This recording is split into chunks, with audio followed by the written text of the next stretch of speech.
Hello everyone, welcome to Magnet Brains. मैं हूं अदिति शाह और आज के लेक्चर में हम कर रहे हैं क्लास 12th अकाउंट्स का चैप्टर नंबर 3 का वन शॉट रिवीजन, जिसका नाम है गुडविल, नेचर एंड वैल्यूएशन। तो आज जो वन शॉट रिवीजन हम करने जा रहे हैं, ठीक है, आपको ये कब करना है? आपको ये एग्जाम्स के जस्ट पहले करना है, ठीक है। जब आपके एग्जाम्स में थोड़ा ही टाइम रह गया है और आप रिवीजन करना चाहते हैं तो आपको ये वाला लेक्चर देखना है। अगर आप ये सोच रहे हैं कि आप सीधे आज का लेक्चर देखेंगे बिना जो डिटेल्ड डिस्कशन हुआ है, तो बच्चों बिल्कुल आप बहुत बड़ी गलती कर रहे हैं। आपको सबसे पहले जो मैंने कॉन्सेप्ट्स इसी चैप्टर के डिटेल में आपको करवाए हैं, आपको पहले जाके वो देखना है। फर्स्ट टाइम आपको उससे वहाँ से पढ़ाई करनी है। एंड आज जो हम करने वाले हैं ये आपका बेसिकली सेकेंड टाइम रिविजन होना चाहिए। तो ये लेक्चर आप जब देखने वाले हैं तब ये आपका सेकेंड रिविजन होना चाहिए। आपको ऑलरेडी सारे कॉन्सेप्ट्स पहले से पता होने चाहिए, ठीक है। चलिए, तो बिल्कुल जल्दी जल्दी हम ये सारे कॉन्सेप्ट्स को, गुडविल के सारे कॉन्सेप्ट्स को बिल्कुल रिविजन फॉर्मेट में करते हैं साथ में, ठीक है। चलो, तो सबसे पहले देख लेते हैं मीनिंग ऑफ गुडविल। गुडविल का मतलब क्या होता है? गुडविल के मतलब में ही, नाम में ही आंसर छुपा है। गुडविल मतलब गुड नेम, ब्रांड वैल्यू या गुड रेप्यूटेशन।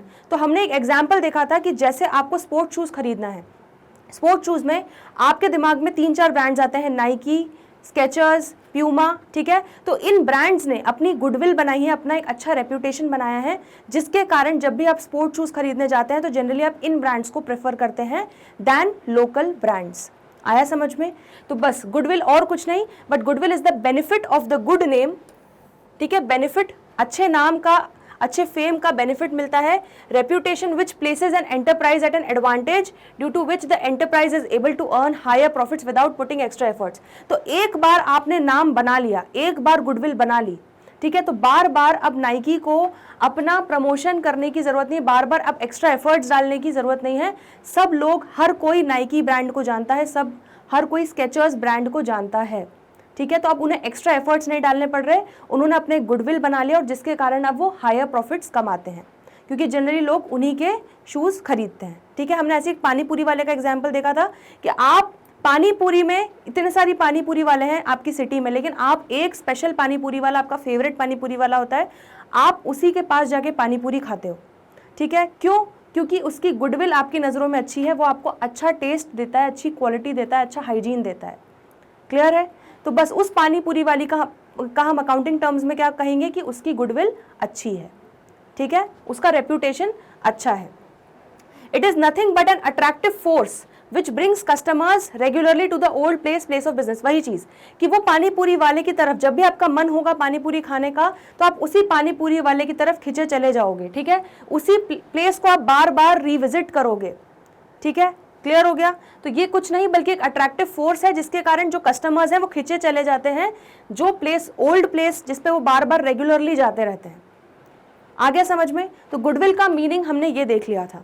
नेक्स्ट, कैरेक्टरिस्टिक्स या फीचर्स ऑफ गुडविल। तो हमें यहाँ पे बस कुछ चीजें याद रखनी है।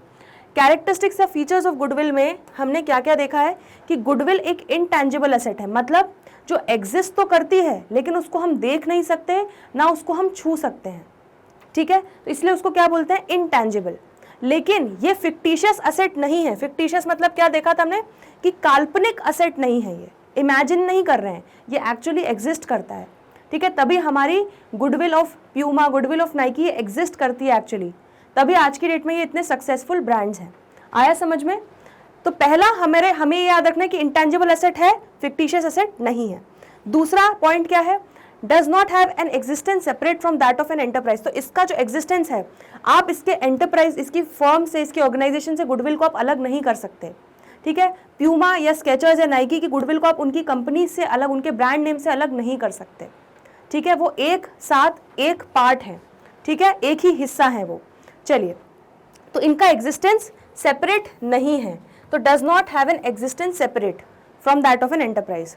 It helps in earning higher profits. तो ये तो हम बिल्कुल ऑब्वियस सा पॉइंट है कि अगर आपका अच्छा नाम होगा, है ना, आपका ब्रांड वैल्यू सब में फेमस होगा, अच्छी ब्रांड वैल्यू होगी, अच्छी रेप्यूटेशन होगी आपकी मार्केट में, तो डेफिनेटली आपके प्रोडक्ट्स ज़्यादा बिकेंगे, और ज़्यादा बिकेंगे, ज़्यादा हायर सेल होंगी, तो आपका प्रॉफिट भी हायर होगा। क्लियर हो गया? चलो next, value of goodwill is subjective as it depends on the assessment of the valuer, ठीक है। तो गुडविल की जो वैल्यू है वो सब्जेक्टिव है, तो ये आपको याद रखना है। सब्जेक्टिव है मतलब क्या, अगर आपके लिए सपोज बेस्ट कंपनी है नाइकी, ठीक है, बेस्ट स्पोर्ट्स वेयर का ब्रांड है आपके लिए Nike, but it is not necessary कि आपके दोस्त के लिए भी सेम ब्रांड उतना ही आप वैल्यूएबल हो सकता है आपके फ्रेंड को स्केचर्स ज़्यादा पसंद हो, ठीक है। तो इसीलिए यहाँ पर क्या बोला गया है कि गुडविल की वैल्यू जो है वो सब्जेक्टिव होती है, पर्सन टू पर्सन डिपेंड करती है। ज़रूरी नहीं है कि एक ही कंपनी को सेम नज़रों से देखा जाए, एक ही कंपनी की गुडविल को सेम नज़रों से वैल्यूएशन किया जाए। क्लियर हो गया इतना? चलो, तो मीनिंग ऑफ गुडविल और कैरेक्टरिस्टिक्स, फीचर्स ऑफ गुडविल, चलो जल्दी से एक बार कैरेक्टरिस्टिक्स या फीचर्स हम लोग रिवाइज कर लेते हैं। क्या क्या है? इंटेंजिबल एसेट है, फिक्टिशियस एसेट नहीं होता गुडविल। दूसरा चीज़ हमने देखा था कि गुडविल का उसकी ऑर्गेनाइजेशन से या उसकी एंटरप्राइज से एग्जिस्टेंस को हम सेपरेट नहीं कर सकते। तीसरा हमने पॉइंट देखा कि गुडविल हमें हेल्प करता है अर्निंग हायर प्रॉफिट। एंड चौथा हमने देखा कि value of goodwill is subjective, it depends on the perspective of the valuer, कि वो जो वैल्यूअर है वो किस तरह से असेसमेंट कर रहा है, ठीक है। तो हर इंडिविजुअल के लिए गुडविल का वैल्यू डिफरेंट हो सकता है, इसलिए गुडविल को हमने सब्जेक्टिव कहा। चलिए जल्दी से आगे बढ़ते हैं। टाइप्स ऑफ गुडविल हमने देखे थे। तो टाइप्स ऑफ गुडविल दो प्रकार के होते हैं, एक परचेज गुडविल, एक सेल्फ जनरेटेड या नॉन परचेज गुडविल। तो परचेज गुडविल क्या होता है, एक एग्जांपल देखा था कि अमूल आइसक्रीम है और आपकी एक फर्म है, आपको अमूल ब्रांड बहुत पसंद है, आप उससे उसका गुडविल खरीदना चाहते हो। तो आपने सपोज अमूल से उसका गुडविल खरीदा और उसको उसके बदले में कितना कैश दिया आपने, 1000 करोड़, ठीक है, या 1000 करोड़ का सपोज आपने उसको लैंड दे दिया, कुछ भी हो सकता है, कैश में या काइंड में कंसिडरेशन दे रहे हो। तो बेसिकली सामने वाले से आप गुडविल को खरीद रहे हो, उसकी बनी बनाई गुडविल को आप खरीद रहे हो, that is called purchase goodwill, ठीक है। तो it arises on purchase of business for which the firm has paid consideration in cash और काइंड, ठीक है। तो जो भी गुडविल आपने खरीदी है और उसके बदले में आपने कंसिडरेशन दिया है, चाहे वो कैश में हो चाहे वो काइंड में हो, किसी भी वे में हो सकता है, तो वो आपकी क्या हो जाएगी, परचेज गुडविल। और क्योंकि इसको हम क्या मानते हैं, इसको हम बोलते हैं असेट फॉर द कंपनी, इसको असेट की तरह ट्रीट किया जाता है और इसको हम बैलेंस शीट में असेट साइड पर दिखाते हैं। क्लियर हो गया? अब क्योंकि ये असेट है तो इस पर डेप्रीसिएशन भी लगेगा, लेकिन क्योंकि इंटेंजिबल असेट है तो इस पर हम डेप्रीसिएशन नहीं बोलते, डेप्रीसिएशन का नामकरण करके हम क्या बोलते हैं, अमोर्टाइजेशन। तो टेंजिबल असेट्स को हम क्या करते हैं, डेप्रीशिएट, और इनटेंजिबल असेट्स जैसे कि गुडविल है उसको हम क्या करते हैं, अमोर्टाइज। तो बेसिकली कॉन्सेप्ट वही होता है, डेप्रीसिएशन और अमोर्टाइजेशन सेम ही होता है, लेकिन बस उसको नाम अलग अलग दे दिया गया है, ठीक है। तो इसीलिए गुडविल को हम क्या करते हैं, अमोर्टाइज करते हैं विद इन 10 ईयर्स और with in the life of the goodwill. तो जनरली 10 साल के अंदर अंदर हम उसको पूरा अमोर्टाइज कर देते हैं, या अगर कोई पर्टिकुलर लाइफ दिए, सपोज 4 साल ही आपकी गुडविल का बेनिफिट मिलने वाला है, तो आप 4 साल में उसको अमोर्टाइज करके राइट ऑफ कर दोगे, ठीक है। और ऐसा कौन बोल रहा है, ऐसा बोल रहा है AS 26। ये याद रखो, गुडविल का अकाउंटिंग स्टैंडर्ड क्या है, क्या नंबर है, 26 AS 26 बोल रहा है गुडविल के बारे में सारी गाइडलाइंस जो है वो AS 26 में दी गई हैं। और ये गाइडलाइंस कौन प्रोवाइड करता है, ये ICAI द्वारा प्रोवाइड की गई है AS 26 में, ठीक है, institute of chartered accountants of India.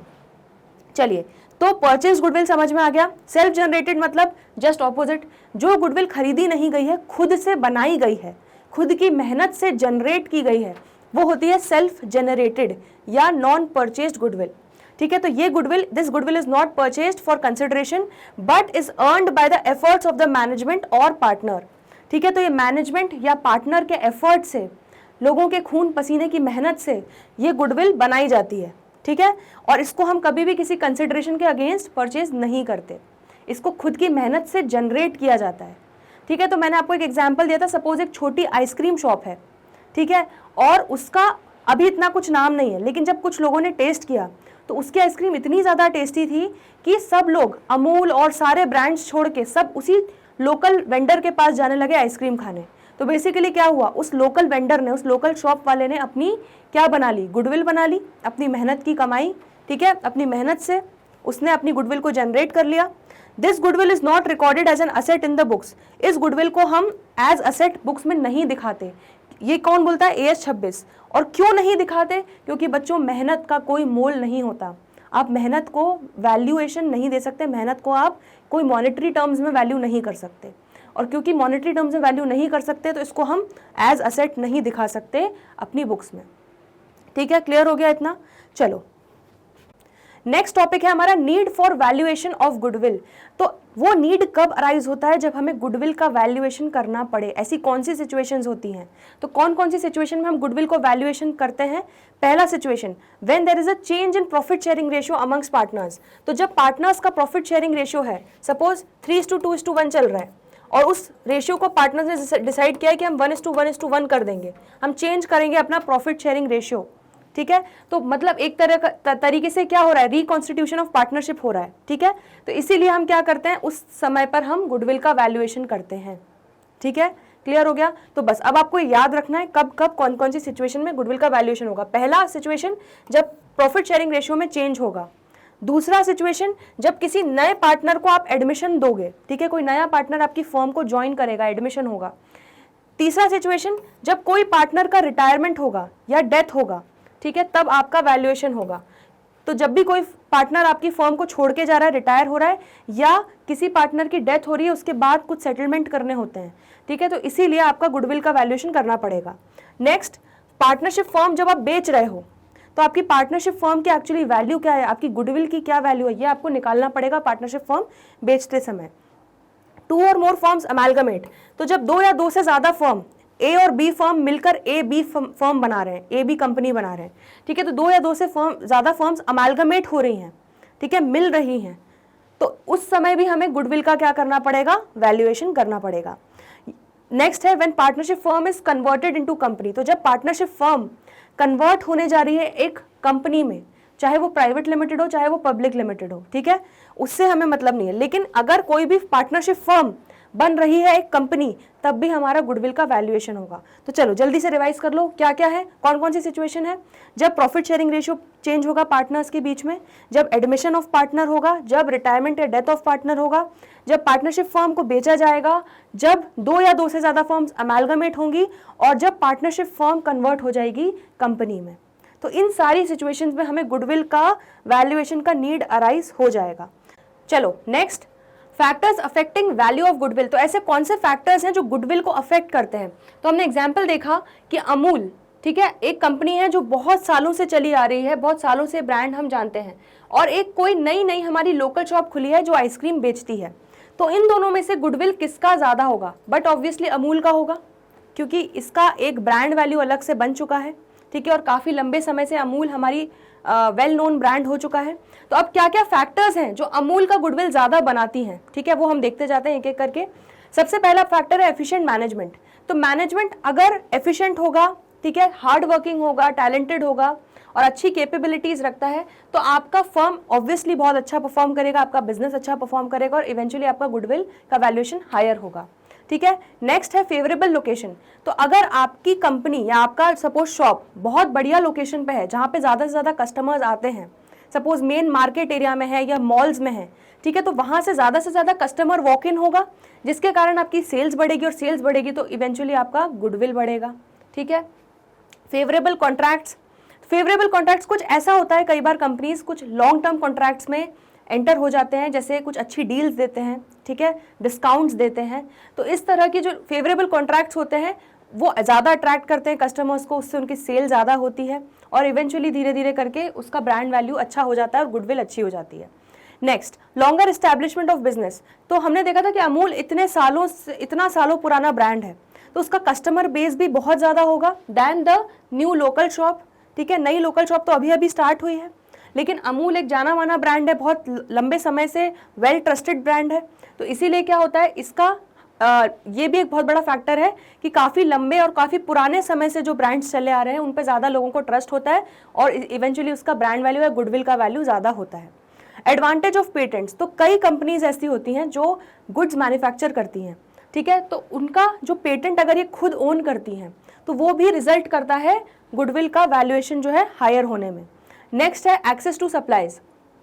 तो एक्सेस टू सप्लाईज का मतलब क्या है इस पॉइंट का, कि अगर कई बार कुछ गुड्स हैं जो डिफ़िकल्ट हो रहे हैं हमें मिलने में, ठीक है, लेकिन उस सिचुएशन में अगर कुछ कंपनीज, कुछ ऑर्गेनाइजेशंस हमें वो अवेलेबल करवा देती हैं, जब हमें वो सामान नहीं मिल पा रहा है, हमें वो एक्सेस दे रही हैं उन सप्लाईज का, ठीक है, तो इसीलिए उनका क्या बोलते हैं, हमारा उन पर भरोसा बन जाता है, और वो हमारी नज़र में हमारी उनके लिए रिस्पेक्ट आ जाती है। तो इसीलिए कहीं ना कहीं एक्सेस टू सप्लाईज के कारण भी ये एक वन ऑफ द फैक्टर्स है जो गुडविल को, वैल्यू ऑफ गुडविल को अफेक्ट करता है। Next, quality of product. तो ऑब्वियसली ये वाला पॉइंट तो बहुत ही ऑब्वियस है कि अगर आपका प्रोडक्ट अच्छा होगा, बढ़िया क्वालिटी होगी, तो कस्टमर सेटिस्फाइड आएगा और होगा और वो बार बार आपके कंपनी में आके ही आपके ही गुड्स खरीदेगा। ठीक है, आपसे ही गुड्स खरीदेगा। तो इसीलिए क्या होगा, आपका इवेंचुअली बच्चों क्या होगा, नाम होगा और आपकी गुडविल अच्छी होगी। ठीक है, कि आप बढ़िया प्रोडक्ट्स देते हो। Next, market situation. तो मार्केट सिचुएशन मतलब क्या, अगर सपोज आपके गुड्स की मार्केट में डिमांड ज़्यादा है, जो जितनी आप सप्लाई कर रहे हो उससे ज़्यादा डिमांड है, तो इवेंचुअली क्या होगा बच्चों, ये भी आपका कहीं ना कहीं गुडविल को वैल्यूएशन में हायर होगा। ठीक है, आपका हाई करेगा। क्यों करेगा, क्योंकि आपकी डिमांड इतनी ज़्यादा है तो कहीं ना कहीं लोगों को लगेगा कि हाँ कहीं ना कहीं कुछ तो बात होगी आपके प्रोडक्ट में, जो लोग इतना ज़्यादा डिमांड कर रहे हैं उस प्रोडक्ट की। ठीक है। Next, risk associated with business. तो अगर लो रिस्क बिजनेस है, ठीक है, तो कहीं ना कहीं उस पर लोगों को ज़्यादा भरोसा होगा क्योंकि उसमें रिस्क कम है। ठीक है, तो उसका गुडविल कहीं ना कहीं हायर होगा देन अगर आपका बिजनेस बहुत ज़्यादा रिस्की है तो लोग उस बिजनेस पे उतना भरोसा नहीं कर पाएंगे। Next, nature of business. तो नेचर ऑफ बिजनेस में बच्चों क्या है, अगर आपका मार्केट में आपके प्रोडक्ट्स की बहुत ज़्यादा डिमांड है, बहुत ज़्यादा डिमांड है, ठीक है, तो आप ऐसे, आपका बिजनेस ऐसा है जिसकी प्रोडक्ट्स की बहुत ज़्यादा डिमांड है, तो कहीं ना कहीं that will lead to higher value of goodwill. तो ये भी एक बहुत बड़ा फैक्टर है। Next, past performances. तो अगर पिछले कुछ सालों से आपके बढ़िया परफॉर्मेंस हो रहा है, आपका प्रॉफिट पे प्रॉफिट हो रहा है, ठीक है, तो कहीं ना कहीं लोगों को समझ में आएगा कि अरे भाई बहुत बढ़िया परफॉर्म कर रही है ये कंपनी तो, ठीक है, और आपकी कंपनी पे ज़्यादा ट्रस्ट कर पाएंगे सब लोग। उससे क्या होगा, आपका गुडविल का वैल्यूएशन बढ़ेगा। ठीक है, एग्जाम्पल जल्दी से समझ लो, सपोज करो एक कोई हीरो है, कोई एक्टर है, उसकी एक के बाद एक फिल्म जो है वो हिट पे हिट, सुपर हिट होती जा रही है, तो कहीं ना कहीं उसका मार्केट वैल्यू उस एक्टर का ज़्यादा बढ़ जाएगा, उसको जो अच्छे ब्रांड वैल्यू उसकी होगी। ठीक है, लेकिन अगर कोई एक्टर है जिसका फ्लॉप पे फ्लॉप फिल्म्स चल रही हैं, तो कहीं ना कहीं इवेंचुअली उसका मार्केट वैल्यू उतना नहीं होगा और उसका करियर ऑलमोस्ट ख़त्म पे हो जाएगा। तो सिमिलरली अगर आपकी कंपनी भी लॉस पे लॉस कर रही है तो उसका गुडविल का वैल्यूएशन बहुत ज़्यादा अफेक्ट होगा। ठीक है, तो कहीं ना कहीं आपका जो पास्ट परफॉर्मेंसेस क्या रहे हैं उस पर भी बहुत हद तक आपका वैल्यूएशन ऑफ गुडविल डिपेंड करता है। Next, other factors like after sale services, good customer relation etcetera. तो कुछ कंपनीज होती हैं जो बहुत ज़्यादा पर्टिकुलर होती हैं कि भाई गुड सेल तो कर दिया, लेकिन इसका मतलब ये नहीं कि अब यहाँ से हमारा कहानी खत्म।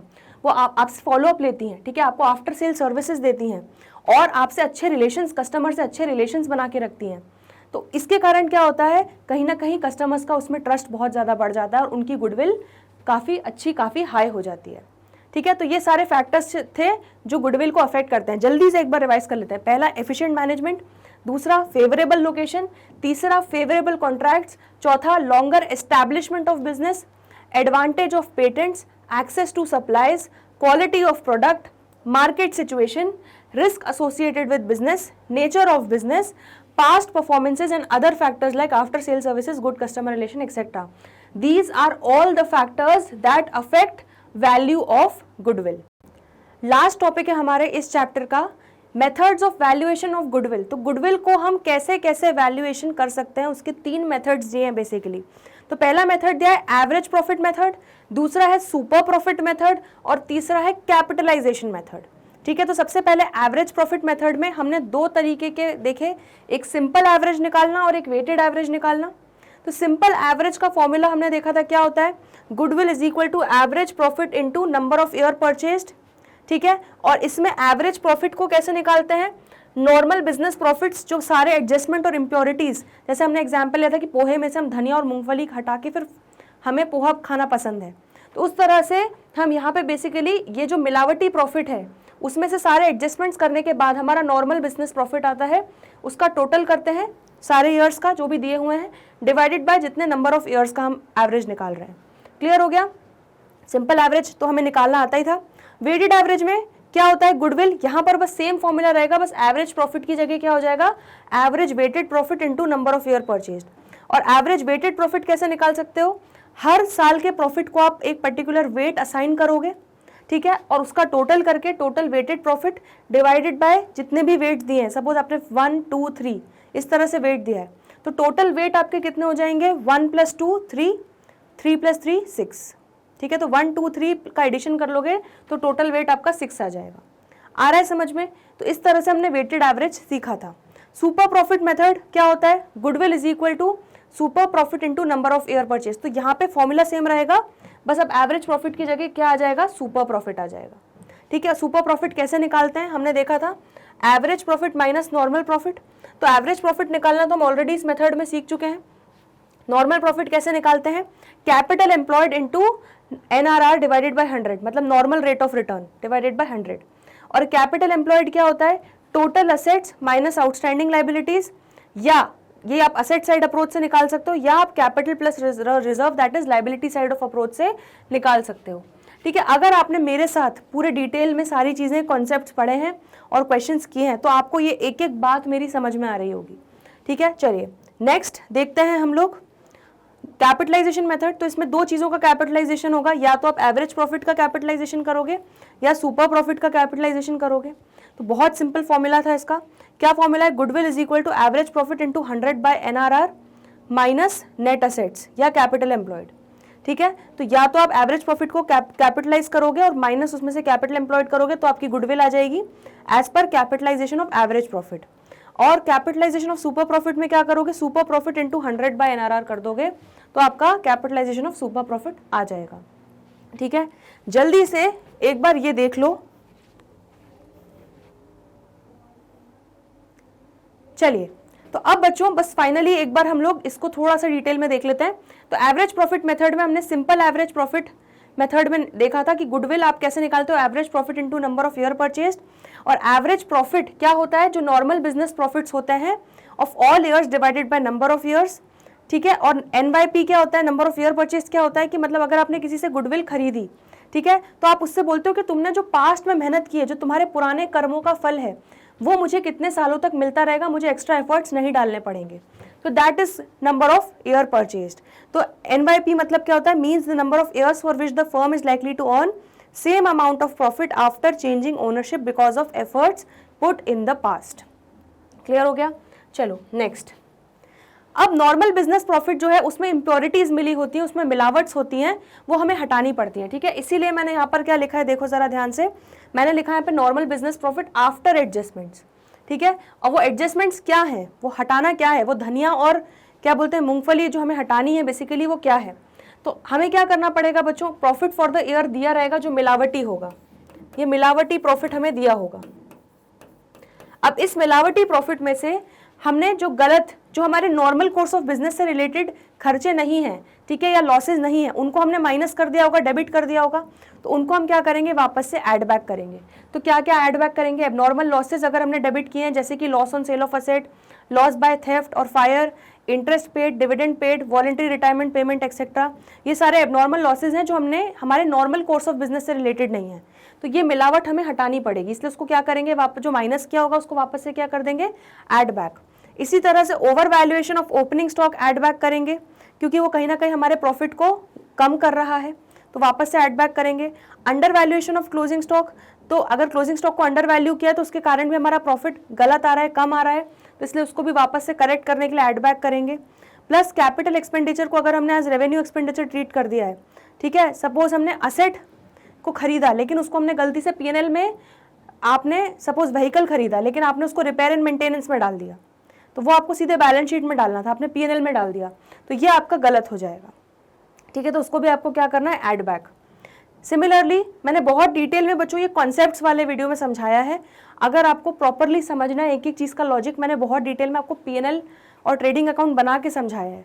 तो ये अभी हमारा सिर्फ रिविजन चल रहा है, इसलिए मैं आपको बार बार बोल रही हूँ, पहले आप देखो वो वाले वीडियोस, डिटेल्ड वीडियोस, और जब आपका एक बार पूरा थोरो हो जाए पूरा चैप्टर, ये सिर्फ हम रिवीजन लेक्चर कर रहे हैं जिसमें आपको सिर्फ सारे ब्रशअप करने हैं अपने कॉन्सेप्ट्स, दैट्स इट। ठीक है, एबनॉर्मल गेन्स क्या होते हैं? ऐसे गेन्स, ऐसी इनकम जो हमारे नॉर्मल कोर्स ऑफ बिजनेस से रिलेटेड नहीं होती, जो कभी कभार होने वाले गेन्स है, कभी ओकेजनली होती हैं। ठीक है, तो एबनॉर्मल गेन्स में हमने क्या किया होगा? हमारे प्रॉफिट में वो गेन्स मिले हुए होंगे तो हमें वो हटाने पड़ेंगे, क्योंकि वो हमारे नॉर्मल प्रॉफिट का पार्ट नहीं बनेंगे। ठीक है, तो एबनॉर्मल गेन्स को क्या करोगे? सारे एबनॉर्मल गेन्स को माइनस कर देंगे। क्या क्या होगा minus? Gain in sale of asset, insurance claim received, earthquake settlement claim received, dividend received, interest received. ठीक है, और क्या माइनस करोगे, under valuation of opening stock, over valuation of closing stock, revenue expenditure को अगर एज कैपिटल एक्सपेंडिचर ट्रीट किया है, और पार्टनर के अगर कुछ एक्सपेक्टेड रेम्यूनरेशन वगैरह हैं, जो एक्सपेक्टेड खर्चे हैं, फ्यूचर खर्चे हैं, उनको भी माइनस करोगे, and any other future expected expense like management cost, insurance premium etcetera. तो क्या होगा, जो ये आपका मिलावटी प्रॉफिट है उसमें आप ये सारी चीजें क्या करोगे, ऐड, ठीक है, और ये सारी चीजें जब करोगे आप माइनस लेस करोगे, उसके बाद आपका क्या आ जाएगा, आपका करेक्ट प्रॉफिट, या इसको क्या बोल सकते हैं, नॉर्मल प्रॉफिट आपका आ जाएगा। क्लियर हो गया। जब ये नॉर्मल प्रॉफिट आ जाएगा तब आप इस नॉर्मल प्रॉफिट को कहाँ रखोगे, इस एवरेज प्रॉफिट के फॉर्मूले में, ठीक है, जो सारे सालों के करेक्ट प्रॉफिट होंगे उनको आप रखोगे और उसका एवरेज निकालोगे dividing by number of years, number of total years, ठीक है। और ये एवरेज प्रॉफिट जब निकल जाएगा तो इसको फाइनल गुडविल वाले फॉर्मूले में रख के NYP से मल्टीप्लाई करके हमारा गुडविल आ जाएगा। ये था आपका सिंपल एवरेज प्रॉफिट मेथड। तो सिमिलरली वेटेड एवरेज में बस आपको हर प्रॉफिट को, हर साल के प्रॉफिट को वेट देते जाना है, तो आपका टोटल वेटेड प्रॉफिट आ जाएगा, उसको जब मल्टीप्लाई करोगे प्रोडक्ट आ जाएगा टोटल, और उसको divided by total number of weights कर दोगे तो आपका एवरेज वेटेड प्रॉफिट आ जाएगा, उसको सीधे गुडविल के फॉर्मूले में रख देना है। चलो नेक्स्ट, सुपर प्रॉफिट, जल्दी से आ जाते हैं सुपर प्रॉफिट पे। तो सुपर प्रॉफिट क्या होता है, goodwill is equal to super profit into NYP, और सुपर प्रॉफिट हमारा क्या होता है, average profit minus normal profit. Average profit हम ऑलरेडी अभी निकालना सीख चुके हैं। नॉर्मल प्रॉफिट क्या होता है, average capital employed into NRR divided by 100। और एवरेज कैपिटल एम्प्लॉयड कैसे निकाल सकते हो, opening capital plus closing capital divided by 2। और कैपिटल एम्प्लॉयड क्या होता है, मतलब कितना कैपिटल जो है फर्म में इन्वेस्ट किया गया है ताकि हम बिजनेस कैरी आउट कर सकें। उसमें दो अप्रोचेस थी, liability side approach, asset side approach, ठीक है। तो अगर लाइबिलिटी साइड, तो बैलेंस शीट में लाइबिलिटी साइड से आप ऐड करना चालू करोगे कैपिटल प्लस रिजर्व्स, और माइनस करोगे सारे, अगर एग्जिस्टिंग गुडविल होगी, नॉन ट्रेड इन्वेस्टमेंट होगा, फिक्टिशियस असेट होगा, ठीक है। और असेट साइड में क्या करोगे, असेट साइड में आप असेट साइड से टोटल करना चालू करोगे, तो टोटल असेट्स जिसमें हम यही तीनों चीजें, गुडविल, नॉन ट्रेड इन्वेस्टमेंट और फिक्टिशियस एसेट को एक्सक्लूड करेंगे, और टोटल एसेट्स में से माइनस कर देंगे आउटसाइड लाइबिलिटीज। तो आपका क्या आ जाएगा, capital employed asset side approach से, और ये आ जाएगा आपका capital employed liability side approach से, ठीक है। जब कैपिटल एम्प्लॉयड आपका आ जाएगा तो उसके बाद आप इसको इस फॉर्मूले में रख के इससे नॉर्मल प्रॉफिट निकाल लोगे, और नॉर्मल प्रॉफिट आ जाएगा तो average profit minus normal profit करके सुपर प्रॉफिट आ जाएगा, और सुपर प्रॉफिट को पुट करोगे तो आपका गुडविल कैलकुलेट हो जाएगा। क्लियर हो गया, ये हो गया आपका सुपर प्रॉफिट। नेक्स्ट है आपका, तो इसीलिए मैंने जो यहाँ पे चार्ट बनाया, एक बार मैं जल्दी से दिखा देती हूँ आपको, मैंने बिल्कुल समरी चार्ट बना दिया है। तो इसमें आपका सुपर प्रॉफिट इनटू NYP लिख दिया, सुपर प्रॉफिट कैसे निकाल रहे हो, average profit minus normal profit करके, और नॉर्मल प्रॉफिट कैसे निकाल रहे हो, capital employed into NRR divided by 100, और कैपिटल एम्प्लॉयड कैसे निकाल रहे हो, total assets minus outstanding liability asset approach से, या capital plus reserves liability approach से, और इसमें मैंने लिख दिया excluding goodwill, non trade investment या फिक्टिशियस एसेट। तो सिर्फ इतना पढ़ने से आपका पूरा सुपर प्रॉफिट मेथड कवर हो गया। तो इस तरह से बच्चों आपको प्रॉपर नोट्स बनाने कि एक ही पेज में आप सारी चीज़ों का समरी कर लो। तो गुडविल अगर आपने नोट्स 10 पेज में लिखा है तो उस 10 पेज को आपको 2 पेज में कैसे करना है, वही एक आपका आर्ट है, ठीक है। और वही चीज़ आपको एग्जाम में एंड टाइप पे हेल्प करने वाली है। चलो लास्ट हम देख लेते हैं बस हमारा कैपिटलाइजेशन मेथड में हमने 2 सीखे थे, कैपिटलाइजेशन ऑफ एवरेज प्रॉफिट। तो उसका फॉर्मूला क्या था, goodwill is equal to average profit into 100 divided by normal rate of return, ठीक है। तो normal rate of return basically क्या होता है, ऐसा रिटर्न जो हमारी सिमिलर इंडस्ट्री में बाकी की कंपनीज नॉर्मली कमा रही हैं, ठीक है। तो वो होता है NRR। तो average profit into 100 by NRR minus क्या कर देंगे हम, नेट असेट्स। तो इसको हम capitalised value of the firm भी बोलते हैं, ठीक है। और इसको नेट असेट्स का मतलब कैपिटल एम्प्लॉयड होता है बेसिकली, ठीक है। कैपिटलाइजेशन ऑफ सुपर प्रॉफिट का फॉर्मूला बहुत ईजी है, goodwill is equal to super profit into 100 by NRR, that's it. तो ये हो गया कैपिटलाइजेशन मेथड। तो इस तरह से ये चार्ट में भी मैंने एक बार इसको समराइज कर दिया है, ठीक है। एक बार ये चार्ट बस रिव्यू कर लो और हमारा यहाँ पे 1 शॉट रिवीजन कंप्लीट होता है।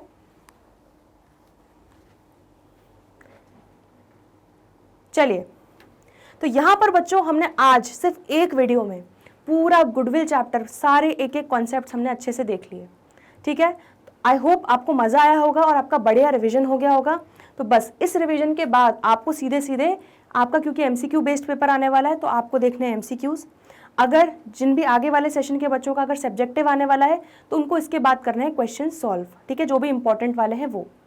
तो आपका एक बार पूरा रिवीजन आपके जब हिसाब से हो चुका हो तो ये सेकेंड राउंड ऑफ रिविजन में आपको ये वाला लेक्चर देखना है। तो फर्स्ट राउंड ऑफ रिविजन में आपको क्या करना है, जो मैंने डिटेल में कॉन्सेप्ट्स पढ़ाए हैं गुडविल के वो देखने हैं, और उसके बाद डिटेल में जो पूरे एमसीक्यूज कराए हैं, सारे क्वेश्चंस कराए हैं, वो एक बार देखना बहुत ज़रूरी है। भले ही आपका एमसीक्यू बेस्ड पेपर आ रहा है तब भी एक बार आपको रिव्यू करना ज़रूरी है, क्योंकि आपके न्यूमेरिकल क्वेश्चंस 1 मार्क का एमसीक्यू बन के आ सकता है, ठीक है, तो हम रिस्क नहीं ले सकते। क्लियर हो गया इतना? तो ये वाला लेक्चर आपको सेकेंड रिविजन में देखना है। तो आई होप आज का लेक्चर आपको बड़ा अच्छा लगा होगा, आपके सारे कॉन्सेप्ट्स एक बार अच्छे से ब्रशअप हो गए होंगे। अब बाकी के जो हमारे 1 शॉट रिविजन है वो हम करते रहेंगे आने वाले अगले लेक्चर्स में। तो जल्दी मिलते हैं ब्रेक के बाद, तब तक के लिए